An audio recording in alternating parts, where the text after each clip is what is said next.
Let's take a second and talk about how we access our tools in AutoCAD and how those tools are organized on our screen. This area at the top of the screen is called the ribbon, and the ribbon contains the majority of our tools.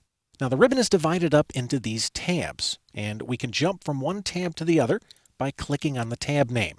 This gives us access to the tools on each tab. Think of the ribbon as being a large tool chest, and each tab represents a drawer in the chest. The tab we'll be using most often in this title is the Home tab, so I'm going to click to return to Home. Now each tab is divided up into these panels, and a panel represents a small collection of tools. For instance, the Draw panel contains the tools we would use to create geometry, and the Modify panel contains tools we would use to make changes to our geometry. In some cases, the panel name will contain a flyout. If you click the flyout, it will maximize the panel on screen, giving you access to even more tools.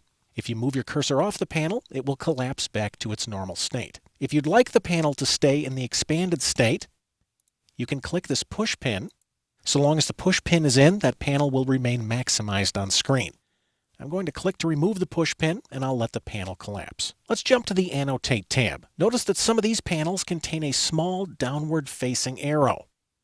This icon represents that there's a dialog box associated with the tools on this panel. For instance, if I click the icon on the Text panel, AutoCAD brings up a dialog box that I can use to create a text style. Now, we'll talk about text styles a little later when we get into the chapter on annotation, so for right now, I'm going to click the X to close the dialog box.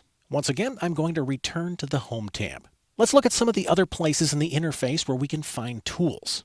I'm going to move up and click the big red letter A. This opens up the Application menu, and the Application menu is where I can find tools related to file maintenance.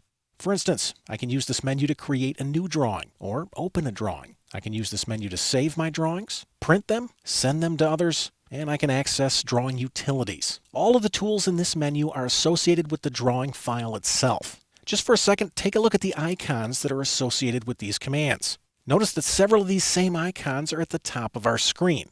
This is called our Quick Access toolbar, and this toolbar does just that. It gives us quick access to the tools that we use most. I'm going to move my cursor back into model space, and then I'll hit the Escape key a couple times to close the Application menu. In addition to the Quick Access toolbar, there is another toolbar on our screen. It's over here on the right side, and it's called the Navigation bar. The Navigation bar contains tools we can use to navigate around in our drawing. Tools like Pan and Zoom are located on this toolbar. Now we'll be talking more about specific tools and their functions as we progress through this title. One thing is certain, as you become more acquainted with the ribbon and the additional tools, you'll discover that they're very well organized, making it easy to find the right tool for the job.